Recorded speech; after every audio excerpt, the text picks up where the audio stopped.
Olá! Hoje então vamos começar o nosso livro novo. Para quem não assistiu à apresentação, nós vamos começar hoje a leitura de Ramsés, o Filho da Luz, de Christian Jacques. Capítulo 1. O touro selvagem, imóvel, fixava o jovem Ramsés. O animal era monstruoso, patas grossas como colunas, longas orelhas pendentes, uma barbicha rala no maxilar inferior, a pelagem castanha e preta. Ele acabava de sentir a presença do rapaz. Ramsés estava fascinado pelos chifres do touro, próximos e largos na base, antes de se curvarem para trás e se orientarem para cima, formando uma espécie de capacete e terminando em pontas afiadas, capazes de rasgar a carne de qualquer adversário. O rapaz nunca tinha visto um touro tão grande. O animal pertencia a uma raça temível, que os melhores caçadores hesitavam em desafiar. Calmo, no meio do seu clã, protegia os de sua espécie, feridos ou doentes, atento ao crescimento dos mais jovens, tornando-se terrivelmente agressivo quando perturbavam sua tranquilidade. Enfurecendo-se à mínima provocação, partia com velocidade surpreendente e não desistia antes de ter abatido o seu adversário. Ramsés recuou um passo. O rabo do touro selvagem chicoteava o ar. Lançava um olhar feroz ao intruso que ousara aventurar-se em suas terras, em suas pastagens, próximas de um pântano onde cresciam altos juncos. Não longe dali, uma vaca espreitava, junto às suas outras companheiras do rebanho. Na solidão da margem do Nilo, o grande macho reinava sobre a sua manada e não tolerava qualquer presença estranha. O jovem pensara estar oculto pela vegetação, mas os olhos aguçados do touro, afundados nas órbitas, não se desviavam dele. Ramsés teve então certeza de que não lhe escaparia. Lívido, voltou-se lentamente para o pai. Sete, o faraó do Egito, aquele a quem chamavam o touro vitorioso, mantinha-se a uma dezena de passos atrás do filho. Dizia-se que a sua simples presença paralisava seus inimigos. A sua inteligência, afiada como o bico do falcão, dominava a tudo e a todos, e não havia nada que lhe passasse despercebido. Elegante, de rosto severo, testa alta, nariz adunco e feições salientes, Sete era a autoridade personificada. Venerado e temido, o monarca devolvera ao Egito a sua glória de outrora. Ao completar 14 anos, Ramsés, já com a estatura de um adulto, encontrara o pai pela primeira vez. Até então, tinha sido educado no palácio por um preceptor, incumbido de ensiná-lo a tornar-se um homem de qualidade, que, por ser filho do rei, passaria dias felizes ocupando um alto cargo. Mas Sete arrancara-o da aula de hieróglifos e o conduzira para campo aberto, longe de qualquer aldeia. Nem uma palavra fora pronunciada. No local onde a vegetação se tornara excessivamente densa, o rei e o filho apearam do carro puxado por 2 cavalos e penetraram na mata fechada. Atravessado o obstáculo, tinham desembocado no território do touro. Qual era mais assustador, o animal selvagem ou o faraó? Tanto um quanto o outro desprendiam uma força que Ramsés sentia-se incapaz de dominar. Os historiadores sempre afirmaram ser o touro um animal celestial, animado pelo fogo do outro mundo, e que o faraó confraternizava com os deuses. Apesar da sua elevada estatura, da sua robustez e da sua recusa ao medo, o jovem sentia-se apanhado entre 2 forças quase cúmplices. Ele descobriu-me, disse ao pai, com uma voz que tentava manter firme. Tanto melhor. As 2 primeiras palavras proferidas pelo pai soaram como uma condenação. Ele é enorme. E você, o que é? A pergunta surpreendeu Ramsés. Com a pata dianteira esquerda, o touro escavou furiosamente o solo. Garças reais levantaram voo, como se abandonassem o campo de batalha. Você é um covarde ou o filho de um rei? O olhar de Sete atravessava-lhe a alma. Gosto de combater, mas um verdadeiro homem vai até o limite de suas forças. Um rei passa além delas. Se não é capaz, não herdará o meu trono e nunca mais nos veremos. Nenhuma prova deve abalá-lo. Se quer partir, parta. Caso contrário, domine-o. Ramsés ergueu os olhos e aumentou o olhar do pai. Você está me enviando para a morte. Seja um touro poderoso de eterna juventude, com coração firme e chifres afiados, e nenhum inimigo lhe poderá vencer. Disse-me o meu pai. Você, Ramsés, saiu do ventre da sua mãe como um autêntico touro e deve se transformar num sol radioso que espalhará os seus raios para o bem do seu povo. Você se escondia na minha mão como uma estrela. Hoje abro os dedos. Brilhe ou desapareça.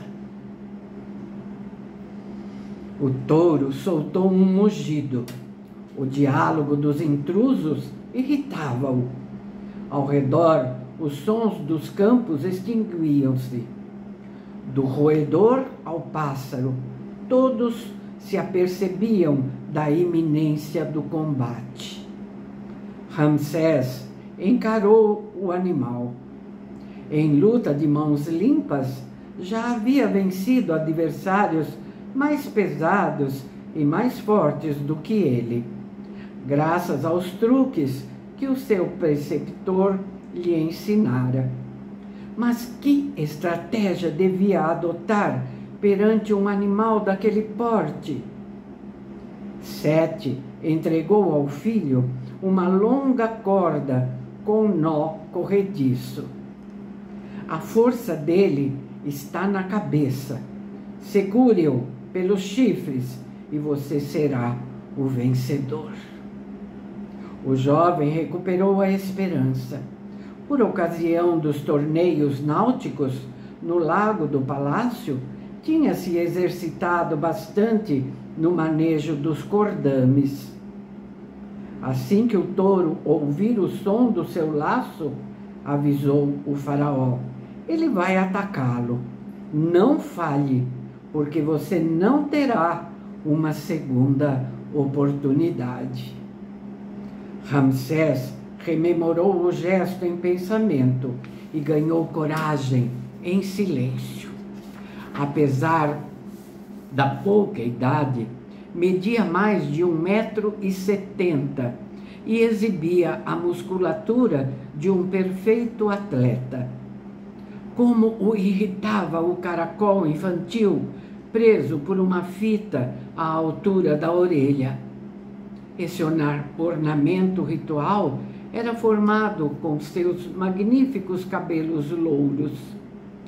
Logo que tivesse um posto na corte, seria autorizado a usar outro penteado.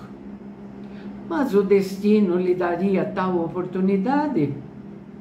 É verdade que muitas vezes, e não sem alguma fanfarronice, o impetuoso jovem tinha desejado provas dignas de sua capacidade. Nem desconfiava que o faraó em pessoa responderia aos seus desejos de maneira tão brutal. Irritado pelo cheiro do homem, o touro não esperou mais tempo. Ramsés apertou a corda. Quando o animal fosse capturado, teria de despender uma força colossal para imobilizá-lo. Visto que ainda não a possuía, ultrapassá-lo-ia mesmo que o coração lhe rebentasse. Não desiludiria o faraó. Ao fazer tal promessa, girou então o laço. O touro disparou com os chifres em riste. Surpreendido pela velocidade do animal, o jovem afastou-se, dando 2 passos para o lado. Estendeu o braço direito e atirou o laço, que ondulou como uma serpente, e bateu nas costas do touro. Concluindo o movimento, Ramsés escorregou no solo úmido e caiu, no momento em que os chifres se preparavam para espetá-lo, mas apenas roçando-lhe o peito sem que ele fechasse os olhos. Ansiara por ver a morte de perto. Irritado, o touro continuou a corrida até os juncos e voltou-se de repente. Ramsés, que havia se levantado, cravou seu olhar no dele. Desafiá-lo-ia até o último momento para provar a Sete que um filho de rei sabia morrer com dignidade. De repente, o touro estacou. A corda que o faraó segurava com firmeza prendia-lhe os chifres. Sacudindo a cabeça com movimentos furiosos, o animal tentou em vão libertar-se. Sete utilizava-se de sua força descontrolada para voltar-se contra ele. Agarre-o pelo rabo, ordenou o faraó. Ramsés correu e agarrou-lhe o rabo liso, apenas com um tufo de crinas na extremidade. Rabo que o faraó usava preso à cintura da sua tanga, como senhor absoluto do poder do touro. Exausto, o animal acalmou-se, contentando-se em apenas bufar e resfolegar. O rei largou-o, depois de ter feito sinal a Ramsés para se colocar atrás dele. Essa espécie é indomável. Um macho como esse ataca através do fogo e da água e sabe esconder-se atrás de uma árvore para melhor surpreender seu inimigo. O animal voltou a cabeça de lado e olhou por instantes o seu adversário. Depois, como num gesto de impotência perante o faraó, afastou-se para o seu território com passo tranquilo. Você é mais forte do que ele. Já não somos adversários. Fizemos um pacto. Sete tirou um punhal da sua bainha de couro e, com gesto rápido e preciso, cortou o caracol da infância. Meu pai, a sua infância está morta. A vida começa amanhã, Ramsés.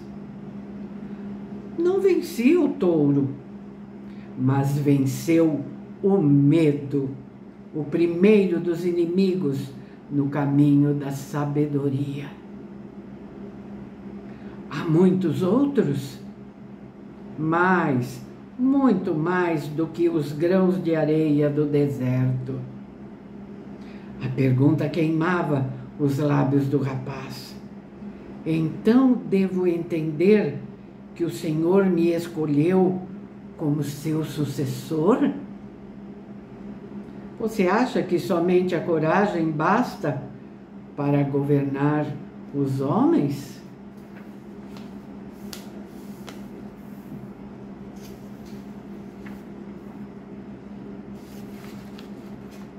Vou ler mais um capítulo, capítulo 2. Sari, o preceptor de Ramsés, percorria o palácio em todas as direções em busca de seu aluno. Não era a primeira vez que o jovem escapava da aula de matemática para se entreter com os cavalos ou participar de uma competição de natação com seu grupo de amigos, irresponsáveis e rebeldes.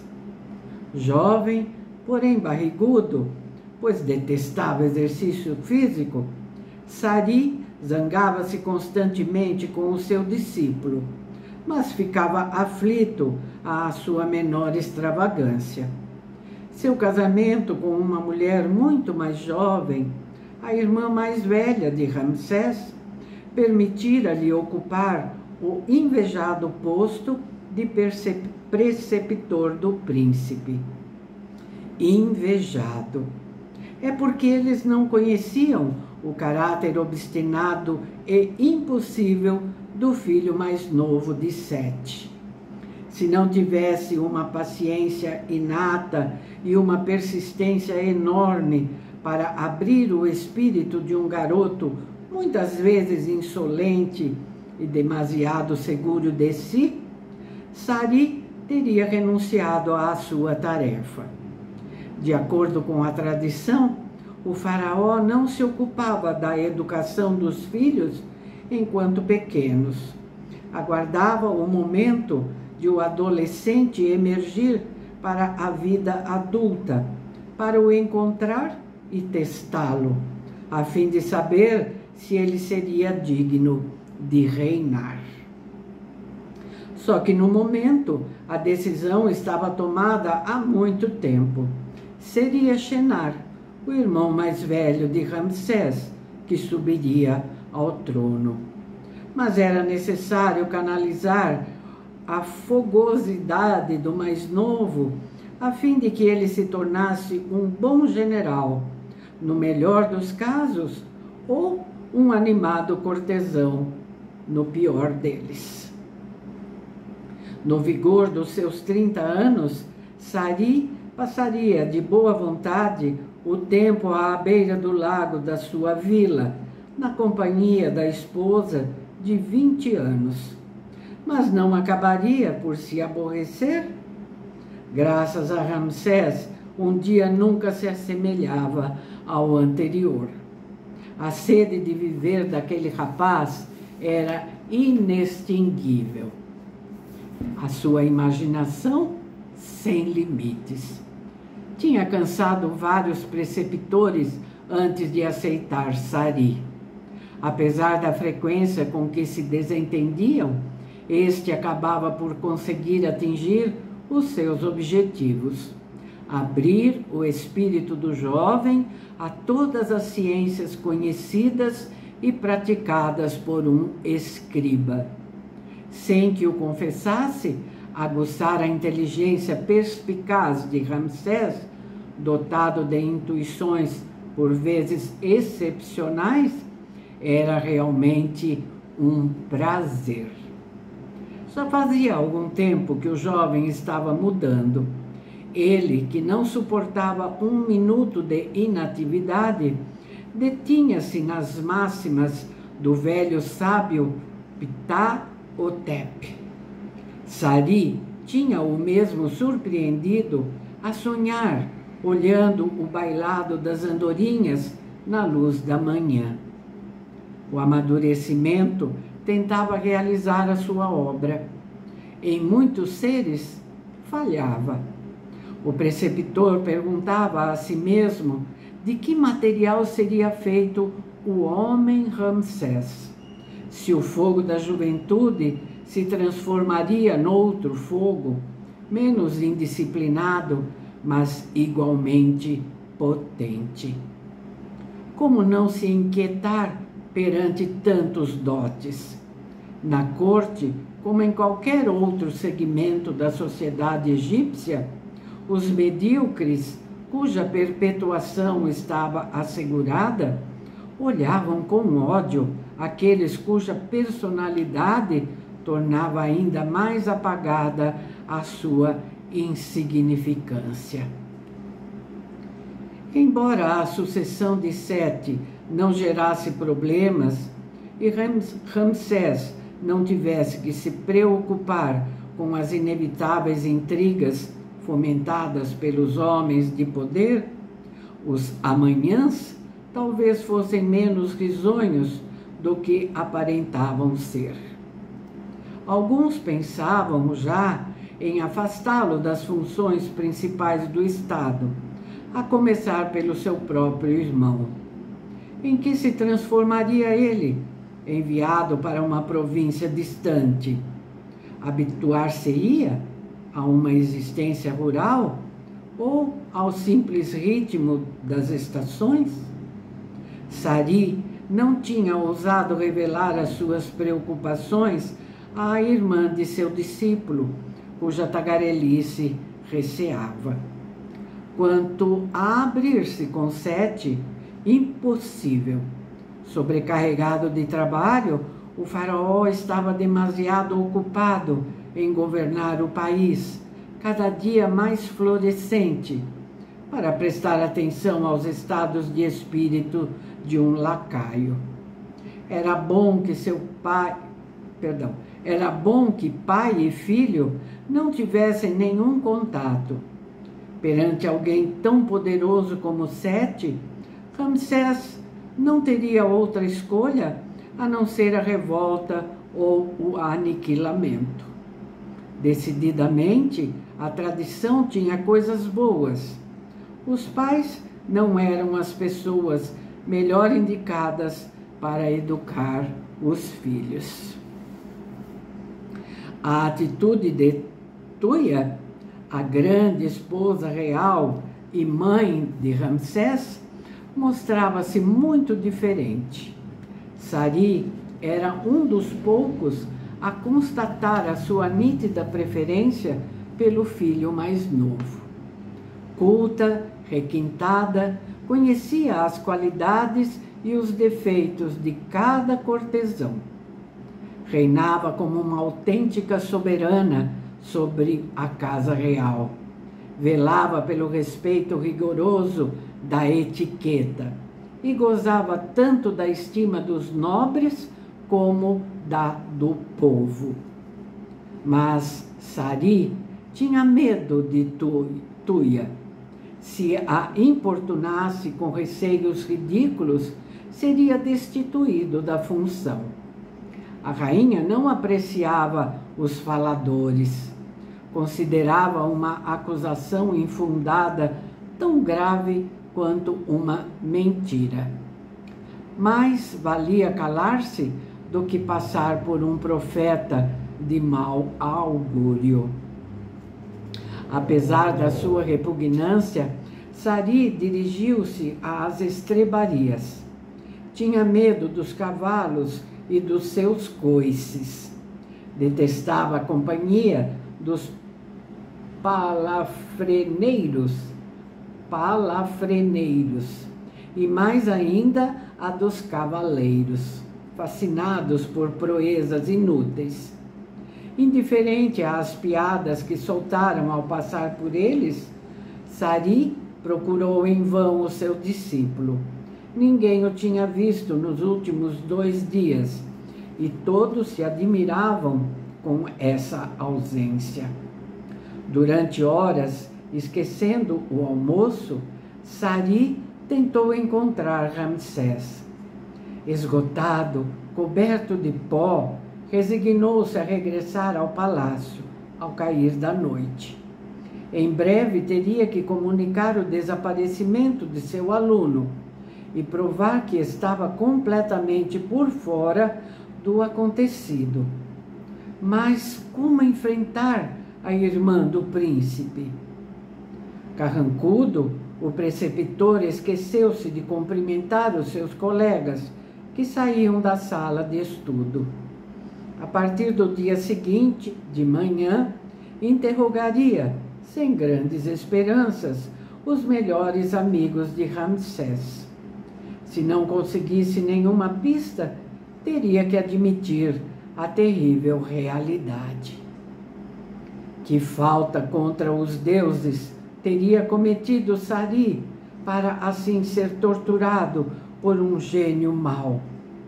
Ver a sua carreira destruída seria de uma injustiça gritante. Seria escorraçado da corte, a esposa o repudiaria e ele seria reduzido à condição de lavadeiro. Aflito com a ideia de sofrer tal desgraça, Sari sentou-se à maneira de escriba no local de costume. Habitualmente, Ramsés estava à sua frente, algumas vezes atento, outras sonhador, e sempre capaz de lhe dar uma resposta inesperada. Com 8 anos, conseguira traçar os hieróglifos com mão firme e calcular o ângulo de inclinação de uma pirâmide, porque havia gostado do exercício. O preceptor fechou os olhos para guardar na memória os melhores momentos da sua ascensão social. Está doente, Sari? Aquela voz grave e autoritária. É você? É você realmente?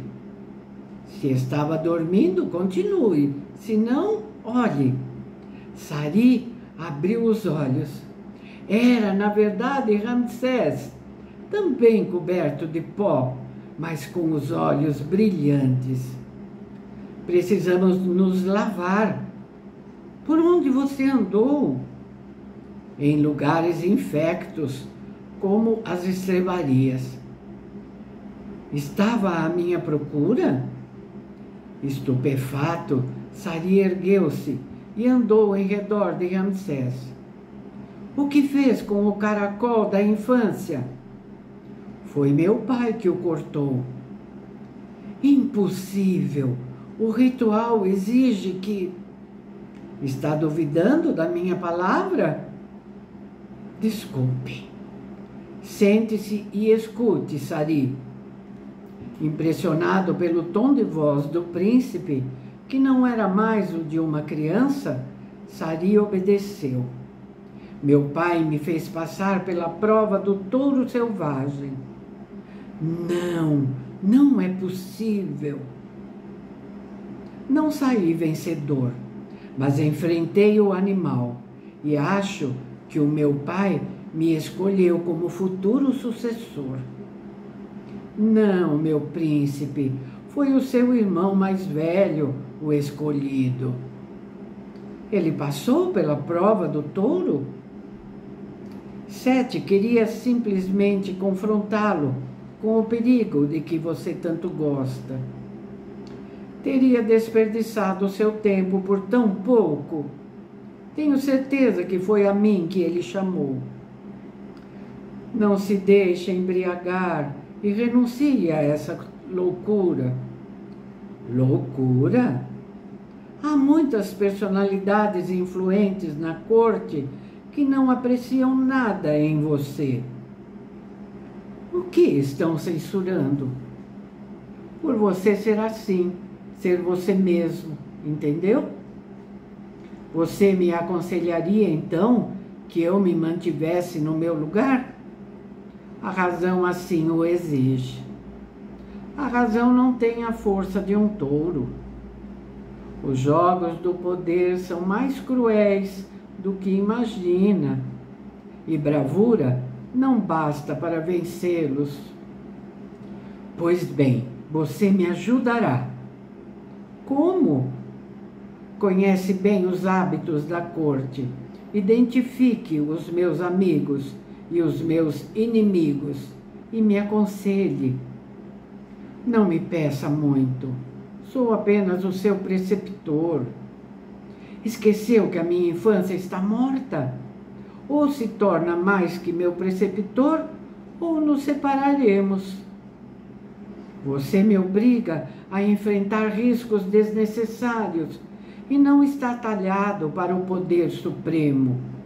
O seu irmão mais velho está se preparando para ele há muito tempo. Se você o provocar, ele o destruirá.